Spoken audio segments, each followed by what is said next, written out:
Les decía que estoy muy contenta de estar aquí con ustedes y la verdad es que estoy contenta por todos nosotros, porque hoy vamos a hablar de un futuro que se está escribiendo en este momento y eso nos convierte en protagonistas.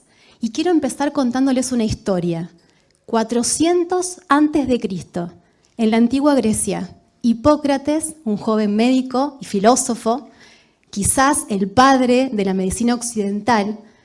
Imagínense que caminaba por calles de Atenas, una Atenas ruidosa, desordenada, y descubrió por primera vez que algunas personas experimentaban síntomas respiratorios y digestivos después de consumir ciertos alimentos, por ejemplo, leche de cabra.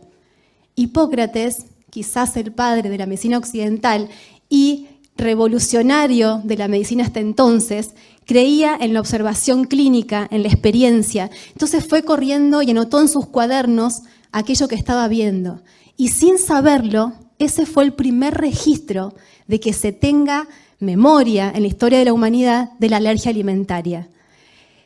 Hipócrates no sabía que estaba registrando las alergias alimentarias, pero lo que sí sabía es que esos pacientes, como todos los pacientes, necesitaban ser tratados con compasión y con empatía, básicamente con empatía. El juramento hipocrático es un legado de Hipócrates que 2400 años más tarde los médicos siguen recordando. Es el legado de Hipócrates, es la promesa ética que hacen los médicos cuando empiezan con su profesión. Y ese es el legado que nos dejó Hipócrates, ver al paciente con empatía y con compasión. Entonces, miren ustedes qué paradoja. Hoy vamos a hablar de umbrales y la misma persona que habló por primera vez de alergia alimentaria es también quien habló de empatía y de compasión. Así que con esta historia vamos a empezar la jornada. Y quiero empezar hablando de dónde estamos hoy en términos de umbrales. ¿Cuál es el escenario actual en términos de umbrales? El escenario actual es un escenario de tolerancia cero para la presencia de alérgenos no declarados, ¿sí? O sea, hoy el umbral es cero. Y todos sabemos que en la analítica, casi que en la vida misma, el cero absoluto no existe. En muchos casos, y en el caso de alérgenos sobre todo, depende fuertemente del método de medición. Estamos hablando de proteínas que en los ambientes productivos o nuestros procesos cambian de forma, se desnaturalizan. Entonces, la medición está fuertemente determinada por el método que elijamos, por sus límites de cuantificación, por sus interferencias. Entonces, el cero en realidad es la capacidad del método o el límite de detección de un método. Y por otro lado, y esa es la pregunta que hoy vamos a tratar de responder, ¿es cero realmente el valor que necesitan los consumidores alérgicos para resguardar su salud? Esa es la pregunta que vamos a tratar de respondernos hoy, ¿sí? Entonces, vamos a empezar por definir qué son los umbrales, de qué hablamos cuando hablamos de umbrales. Y quiero que lo anclemos a un concepto muy conocido por todos quienes trabajamos en inocuidad. Los umbrales no son otra cosa que el nivel aceptable del peligro en el producto final. Les resulta familiar seguramente este concepto, ¿sí? Es el nivel de exposición segura al peligro, ¿sí? Aún presente en el producto terminado. Pero ¿de qué peligro hablamos? ¿Cuál es el peligro del que estamos hablando? El peligro del que estamos hablando siempre es la presencia de alérgenos no declarados en el producto final, la presencia involuntaria, inadvertida de alérgenos en el producto final. Ese es el peligro del cual estamos hablando. Por lo tanto, volvemos. El umbral o la dosis de referencia, que son sinónimos, es el nivel aceptable de este peligro en el producto final. ¿Sí? Hasta ahí vamos. Entonces, este es el trabajo, definir ese nivel aceptable, es el trabajo que se le encomendó al segundo comité de expertos convocados por Codex. Este comité trabajó en 4 tópicos principales, hoy nos vamos a ocupar del segundo, los tópicos fueron definir nuevamente el listado de los grandes 8 del Códex, ¿sí? Volver a pensar si los grandes 8 deben ser esos o hay que introducir modificaciones. Trabajaron en determinar dosis de referencia, umbrales para los alérgenos prioritarios, también en establecer lineamientos para el rotulado precautorio, para el puede contener, consideraciones, criterios, y por último, establecer también criterios para la excepción de derivados de alérgenos principales, ¿sí? Hoy vamos a ocuparnos del segundo punto. En este comité de expertos puedo decirles que participaron las personalidades más destacadas de la medicina, del estudio de alergias alimentarias y de gestión de alérgenos a nivel industrial del mundo. Estuvieron representados todos ellos. Y es un honor para Argentina que 2 personas del comité de expertos, 2 miembros del comité de expertos son argentinos, el doctor Gustavo Polenta y la licenciada Cristina López. Ellos participaron como miembros activos de este comité. Entonces, la respuesta que nos trajo el comité de expertos justamente es la determinación, entre otras cosas, de las dosis de referencia, ¿sí? Para los alérgenos principales. Y vamos al fruto de ese trabajo. Aquí están los valores de dosis de referencia, siempre, y esto fue una consideración, fue una conclusión a la cual llegó el comité de expertos, las dosis de referencia se expresan siempre en miligramos de proteína total de la fuente alergénica. Esa es la unidad en la cual se deben expresar las dosis de referencia. Este comité trabajó con un objetivo de seguridad que tiene que ver con asegurar que por debajo de las dosis de referencia no hay manifestaciones severas de alergia alimentaria para ninguno de los alérgenos prioritarios. Ese fue el objetivo, el principio rector de este trabajo. Establecer valores para los cuales cualquier refinación no pudiese tener un impacto significativo en la salud pública, ¿sí? Y por otro lado, se estableció un nivel de dosis desencadenante 0,5. ¿Qué significa esto? La dosis desencadenante es la concentración en miligramos de proteína capaz de desencadenar la respuesta alérgica en un individuo sensible o en la población sensible. Entonces se estableció un valor de dosis desencadenante 0,5 para establecer esos valores de dosis de referencia. ¿Qué significa esto?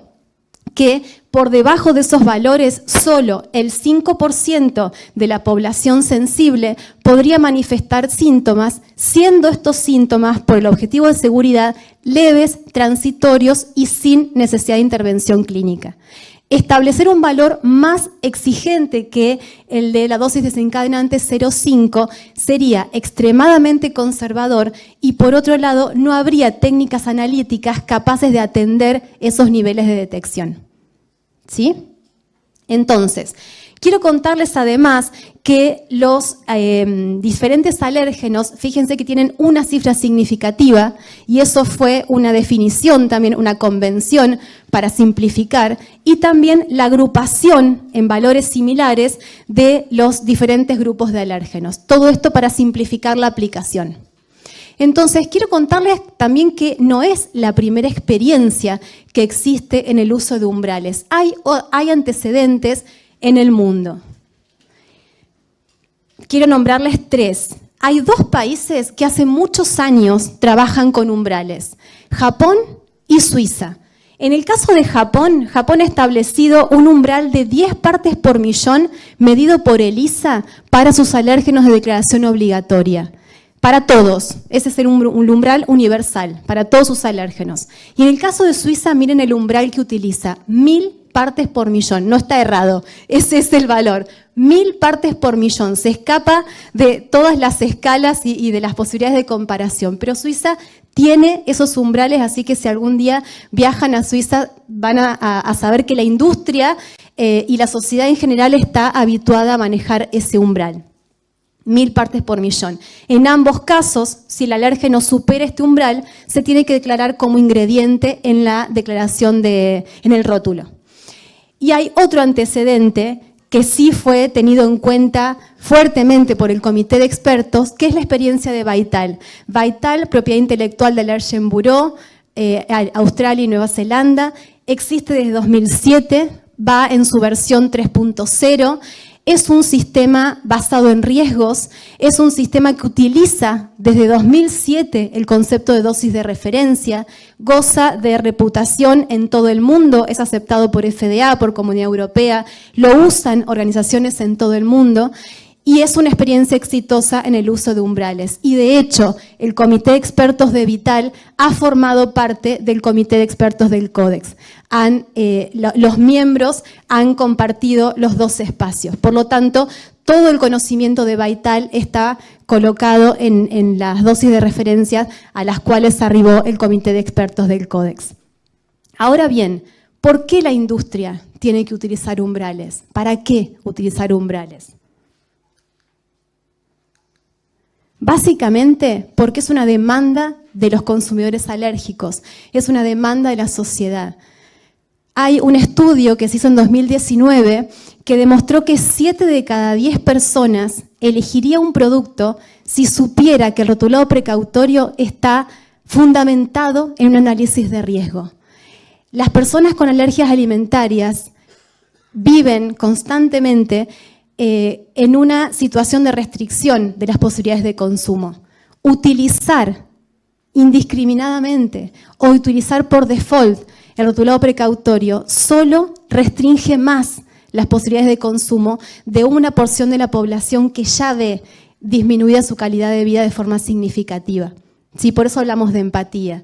Entonces, esa es la gran razón por la cual la industria necesita avanzar a este nuevo escenario, salir de la tolerancia cero y pasar este nuevo escenario donde podemos utilizar todo el conocimiento científico y la rigurosidad técnica que ha tenido el comité de expertos en expresar las dosis de referencia. Tomo las palabras de la licenciada Cristina López cuando presentó por primera vez estos valores en un webinar. Ella dijo: realmente tenemos los mejores umbrales que podríamos tener. El trabajo que hizo el comité de expertos ha sido un trabajo de enorme rigurosidad y por lo tanto los valores de referencia son valores que podemos utilizar. Y fíjense que esta demanda, digamos, de clean label y de etiquetas más limpias y de ampliar las posibilidades de consumo, también ha hecho eco en la nueva versión de la norma FCC 22000, de la cual después Pablo va a ampliar. Pero en este caso quiero tomar esto. La nueva versión, la versión 6, recientemente publicada, es muy clara en el uso del rotulado precautorio. Él puede contener. Fíjense lo que dice. Solo debe, y usa el debe, que todos sabemos que el debe tiene un carácter mandatorio, solo cuando la evaluación de riesgo identifique al contacto cruzado como un riesgo para el consumidor. Esto es la luz verde para el uso de umbrales. En esta frase, la nueva versión de la norma abre la puerta, valida el uso de umbrales para cuantificar si la presencia de contacto cruzado podría ser o no un riesgo para el consumidor y basar en eso el uso del rotulado precautorio. ¿Sí? Bien, entonces ahora vamos a ver quién, cómo y cuándo aplicar los umbrales. Básicamente, ¿quién tiene la posibilidad de aplicar estos umbrales o dosis de referencia? Todos quienes tengamos en nuestra declaración el puede contener. Tenemos la oportunidad de poner al consumidor alérgico en el centro de la escena y desafiar el uso de rotulado precautorio, preguntarnos si realmente es necesario o podemos aplicar estas herramientas para pensar si necesitamos o no aplicarlo en los rótulos, ¿sí? Entonces, ahora bien, ¿por dónde empezamos? Si estamos en esta situación, ¿por dónde empezamos?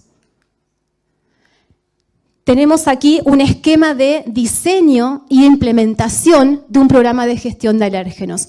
No podemos aplicar estas herramientas si no sabemos la complejidad alergénica, o sea, si no conocemos qué alérgenos ingresan a la planta en términos de ingredientes y cómo se combinan en las formulaciones. Tampoco si no tenemos claro cuál es la estrategia que vamos a utilizar para gestionar alérgenos. Vamos a tener separación en el tiempo, planificación escalonada, vamos a tener equipos dedicados, sectores dedicados. ¿Cuál es la estrategia? Definido esto, recién podemos identificar en qué puntos del proceso existe potencial contacto cruzado. Solo si tenemos estos prerequisitos cubiertos. Y por último, vamos a categorizar y validar la efectividad de las medidas de control para mitigar esos peligros. Y es en esta cuarta etapa donde vamos a pensar en el rotulado. Por un lado, la declaración mandatoria de alérgenos presentes como ingredientes, el contiene, que está fuera de cualquier discusión. Lo que está presente como ingrediente se declara como contiene y no hay dudas respecto de eso, ¿sí? Ahora bien, evaluar la necesidad de utilizar el rotulado precautorio. ¿Y cómo hacemos esta evaluación? ¿Cuál podría ser la regla de decisión? Cuando evaluamos la necesidad de declarar puede contener, primero hacemos un análisis cualitativo. ¿Qué significa esto? Pensar en la efectividad de las medidas de control que hoy tenemos implementadas, ¿sí? En este caso tenemos tres posibles caminos, ¿sí? Tres posibles opciones. La primera es que nuestras medidas de control demuestren ser efectivas. Si tenemos medidas de control, por ejemplo, programas de limpieza convenientemente validados y verificados y que nos entregan consistentemente información de que las medidas de control son eficientes, puedo evitar el rotulado precautorio y no necesito trabajar en el análisis de riesgo cuantitativo. No necesito pensar en umbrales, ¿sí? Primera opción. Segunda opción, consistentemente nuestras medidas de control demuestran que no son capaces de asegurar la ausencia de alérgenos por contacto cruzado. Tengo una instalación que no puede limpiarse convenientemente, utilizo alérgenos particulados que no puedo eliminar. En ese caso, necesito y debo utilizar el rotulado precautorio para cuidar la salud de los consumidores alérgicos. Ahí debe utilizarse, sin lugar a dudas. Hay una tercera opción, que es no tener información suficiente o lo suficientemente robusta para tomar definiciones, no concluyente. En ese caso es el caso que vamos a ver a continuación y es la aplicación del análisis de riesgo cuantitativo, que es la forma de aplicar los umbrales. El análisis de riesgo cuantitativo es la metodología, es el cómo para aplicar las dosis de referencia o los umbrales. Entonces, lo vamos a aplicar cuando tenemos que evaluar la necesidad o no de utilizar rotulado precautorio y cuando no tengamos información suficiente para quedarnos solamente con el análisis cualitativo. ¿Sí? En ese caso vamos a aplicar esta metodología que vamos a ver a continuación. Entonces ahora lo que vamos a ver es en un caso práctico cómo aplicamos el análisis de riesgo cuantitativo. Imagínense que tenemos esta elaboración de cookies, de galletitas de avena, ¿sí? En este caso, galletitas con chip de chocolate, el paquete es de 172 gramos y el producto declara puede contener leche, ¿sí? Ahora el alérgeno que vamos a tomar como caso es la leche. Puede contener leche. Tenemos mediciones confiables de laboratorio que nos indica que como máximo podemos tener en el peor escenario 10 partes por millón de leche. Lo hemos podido medir, lo conocemos. Y nos vamos a hacer la pregunta, vamos a desafiar el rotulado precautorio y vamos a preguntarnos si realmente es necesario declarar puede contener leche. Para eso, lo primero que vamos a hacer, yo les dije en un comienzo que las dosis de referencia se expresan siempre en miligramos de proteína de la fuente alergénica. Por lo tanto, esos 10 partes por millón de leche los tengo que transformar en proteína. para lo cual voy a utilizar los factores de conversión disponibles en las tablas, ¿sí? Cuánta proteína de leche hay en esos 10 partes por millón. Luego voy a llamar a escena a las dosis de referencia y a los valores que necesito para hacer el cálculo. Según el comité de expertos, para la proteína de leche, la dosis de referencia es de 2 miligramos, ¿sí? Pero yo necesito transformarlo en un valor de concentración. El valor de dosis de referencia es una unidad que se expresa en miligramos y es constante. Para transformarlo en unidad de concentración, necesito utilizar un segundo elemento, que es la cantidad de referencia. La cantidad de referencia es la cantidad máxima de alimento, cookie en este caso, que una persona puede consumir por colación, por ocasión de consumo. ¿Qué representa? La exposición al alérgeno, la exposición al contacto cruzado con el alérgeno ofensivo. Por lo tanto, la cantidad de referencia hay que calcularla de forma, digamos, a conciencia. ¿La cantidad de referencia es la porción que se declara en la tabla de ingredientes? No. Tiene que ser el valor más cercano a la realidad posible y siempre en el peor escenario.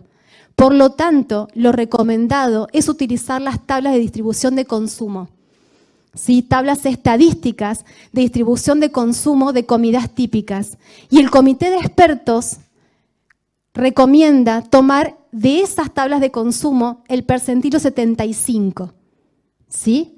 O sea, para ponernos en la situación de acercarnos lo más posible y lo más conservadoramente posible a la porción real que va a consumir una persona por cada colación, porque es la exposición al alérgeno.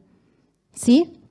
Entonces, tomamos la cantidad de referencia adecuada y en este caso, el nivel de acción, que realmente es el valor que vamos a comparar con nuestro valor analítico, es la dosis de referencia en miligramos dividido la cantidad de referencia en kilos.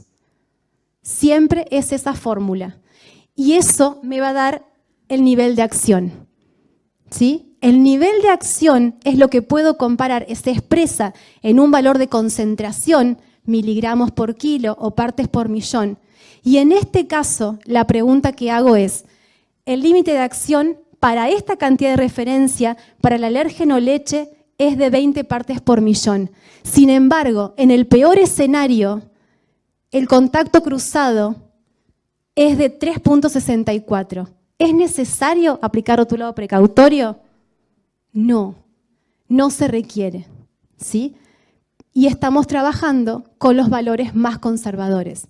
La buena noticia es que el documento de la FAO, el reporte de la FAO, que tiene toda esta información detallada, también proporciona tablas de distribución de consumo muy completas y además también proporciona tablas donde ya está identificado el nivel de acción para cada alérgeno prioritario para distintos niveles de cantidades de referencia, en incrementales de a 10 gramos. Entonces, el mismo reporte nos proporciona la información para ir a buscar ese valor de cantidad de referencia.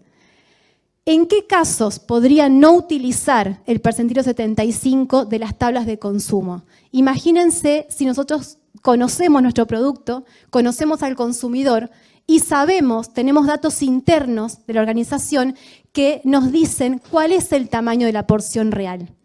En ese caso podemos tomar nuestros valores internos. Otro caso sería, imagínense una comida que se sirve en un avión y se espera que el consumidor consuma toda la porción que se le proporciona. En ese caso, la cantidad de referencia es la porción completa. Otra situación sería donde el tamaño del paquete está muy cerca del percentilo 75. En ese caso, vamos a asumir que el consumidor consume el 100%. O también puede ocurrir que se trate de platos típicos y tengamos información regional relevante para poder calcular. Pero fíjense que así cuando la dosis de referencia es un valor constante, el nivel de acción es variable y depende fuertemente de la cantidad de referencia. Por lo tanto, la cantidad de referencia tiene que ser calculada de una forma confiable y conservadora. ¿Sí? Sí.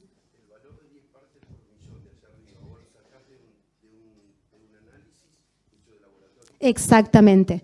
Puede contener, vos lo sacás de una posible contaminación dentro de la planta. Estamos pensando en el escenario donde el productor ya declaraba puede contener leche y en función de esto se desafía a pensar si sigue siendo importante. Exactamente. Porque, por ejemplo, utiliza leche. Y habría que buscar máximos y mínimos porque, o sea, nunca va a ser un valor estándar. Siempre vamos a tomar el peor escenario. El peor escenario. Si nosotros tenemos, vamos a ver otro caso a continuación, si tenemos distintas concentraciones que pudimos obtener del laboratorio, la definición es siempre el peor escenario. ¿Sí? Bien, entonces, esto es un ejemplo de aplicación. ¿Cómo podemos aplicar en el día a día de planta la dosis de referencia?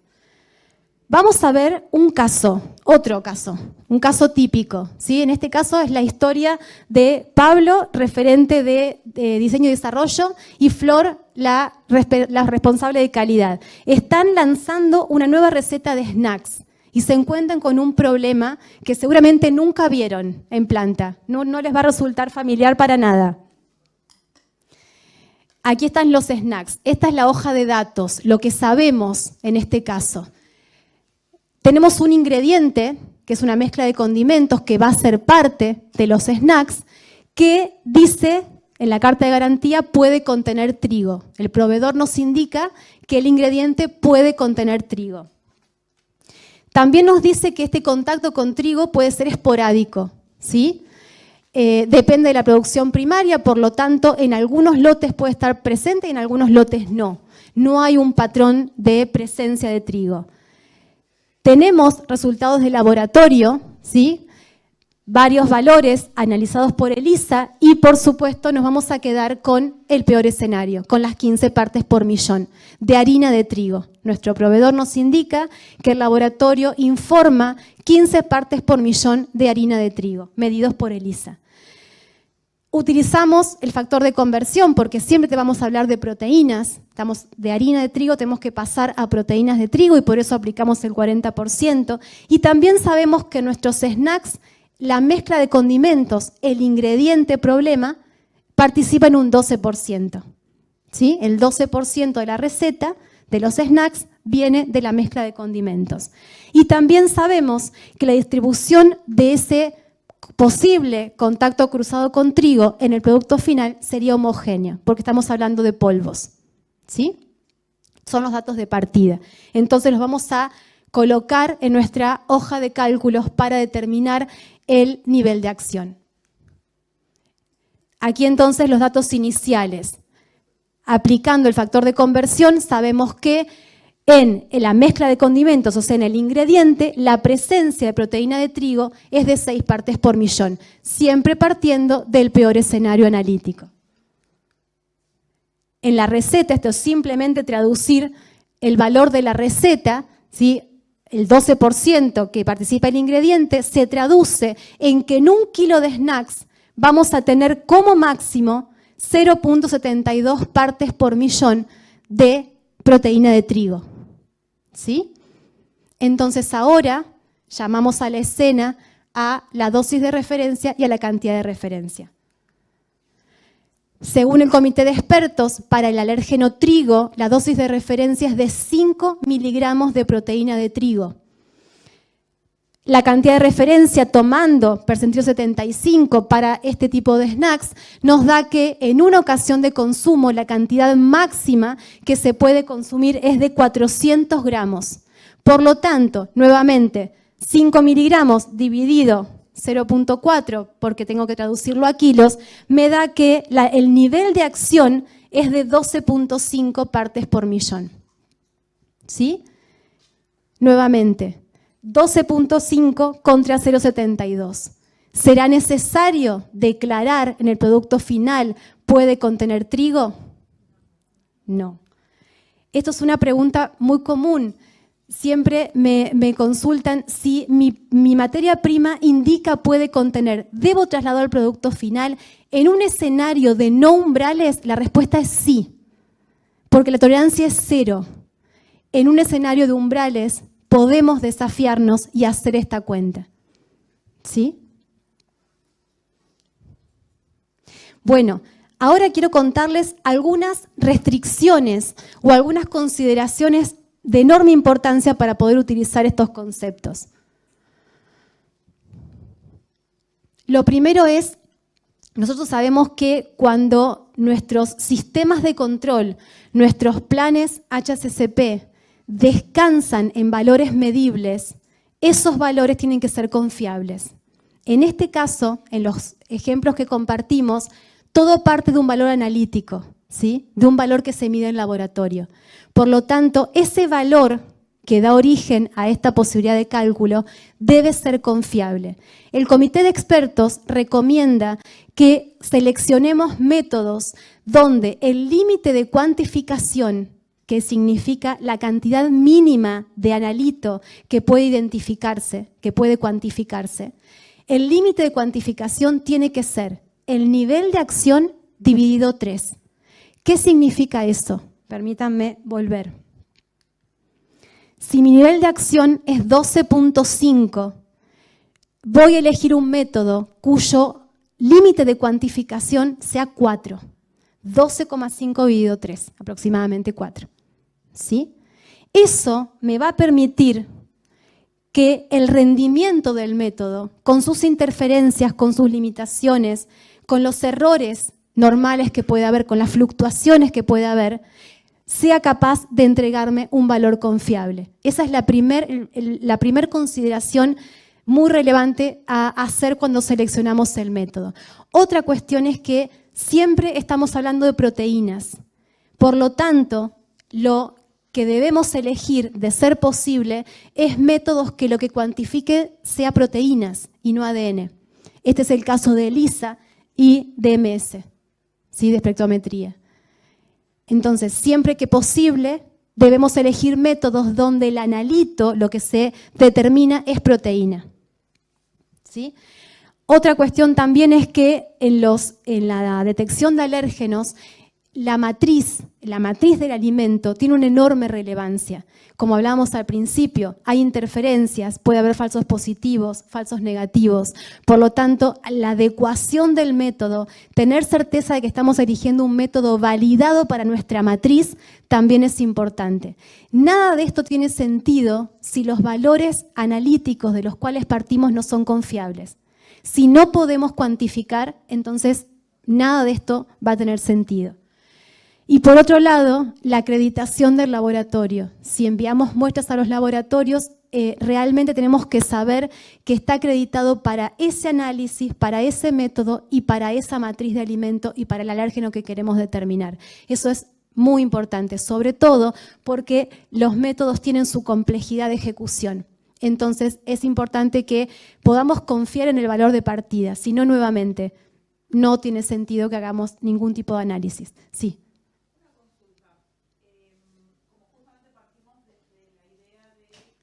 Espera que te damos un micrófono porque no van a escuchar. Agarramos esto. Perdón.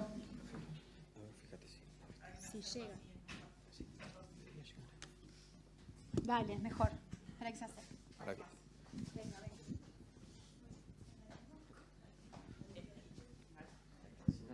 Gracias. Justamente como todo esto depende de las determinaciones y vos vas a necesitar definir el peor escenario, ese límite o en realidad ese valor de peor escenario, la consulta es si hay alguna guía o alguna recomendación respecto de qué cantidad de muestras analizar, porque con una sola muestra, me dio 8 ppm, no sería científicamente validado tomar un solo valor. ¿Hay alguna referencia respecto de eso? Ese es el micrófono, ¿no? ¿Vos sabés?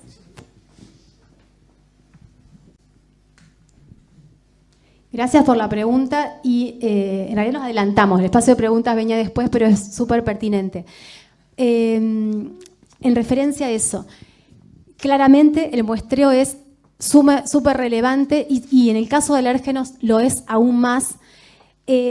Hay en el documento de FAO se proporcionan unas tablas que realmente, a mi entender, son muy completas y muy recomendables, donde establecen para cada uno de los alérgenos prioritarios, se establece el límite de cuantificación y los métodos que se sugieren. Eso en cuanto a la metodología y en cuanto al límite de cuantificación. Está tomado para los distintos niveles de acción, para cada alérgeno, el método recomendable y el límite de cuantificación del método. Eso es realmente muy valorable.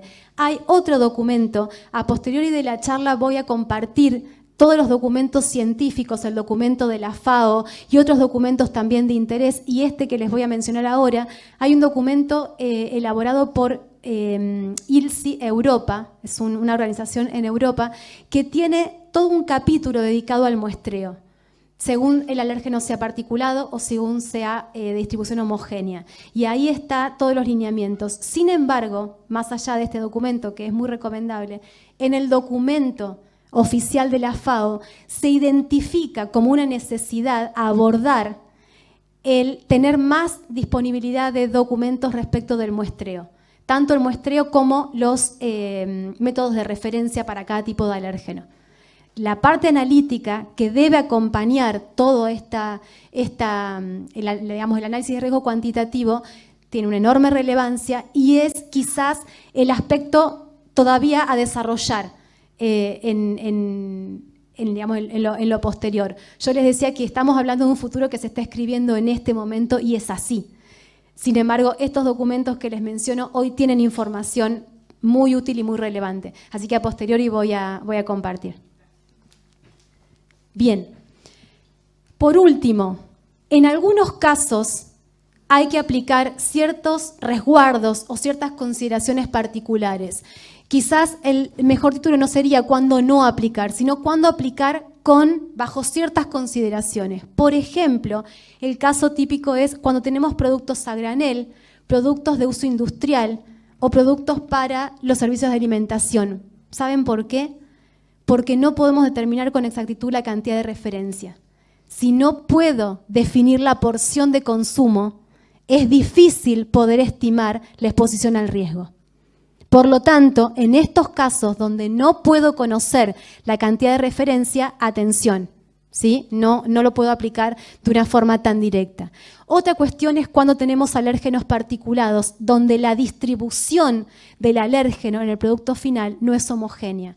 ¿A qué me refiero? A semillas de sésamo, a trozos de almendra, a pedacitos de nuez, de maní, donde la distribución en el producto final puede no ser homogénea y por lo tanto puedo tener casos donde la exposición al alérgeno sea mayor al nivel de acción. Y también aquellos productos que estén diseñados para, por ejemplo, bebés con alta sensibilidad a alergias. Entonces, en ese caso, atención también, hay que verificar si las dosis de referencia que estamos tomando siguen siendo válidas. Y por lo tanto, en estos casos son casos donde tenemos que tomar ciertas consideraciones particulares para el uso. Bueno, ahora sí, repasemos qué fue lo que vimos en esta charla. Mi expectativa para esta charla era que ustedes pudieran llevarse el escenario actual, ¿sí? Que pudiéramos repasar dónde estamos hoy en términos de umbrales. ¿Qué son los umbrales? ¿Cómo los podemos definir de forma palpable, de forma familiar? Acuérdense que es el nivel aceptable del peligro en el producto final, tal como utilizamos familiarmente con otros peligros, ¿sí? en nuestros HACCP. ¿Para qué los consumidores alérgicos necesitan que nos hagamos estas preguntas en la industria? ¿Y cómo aplicarlos? La metodología del análisis de riesgo cuantitativo y también los casos prácticos, ¿sí? Que pudieran llevarse casos prácticos de aplicación. Si estos temas han quedado claros, entonces mi expectativa para esta charla está cumplida. Quiero decirles como reflexión final que aplicar umbrales, aplicar el análisis de riesgo cuantitativo es un acto de empatía. Te voy a decir otra vez. Aplicar análisis de riesgo cuantitativo en la gestión de alérgenos es un acto de empatía. Y por eso sé que si hoy Hipócrates estuviera acá con nosotros en la sala, estaría tan feliz como yo y les estaría dando el aplauso que les voy a dar yo a ustedes. Nada más. Muchas gracias.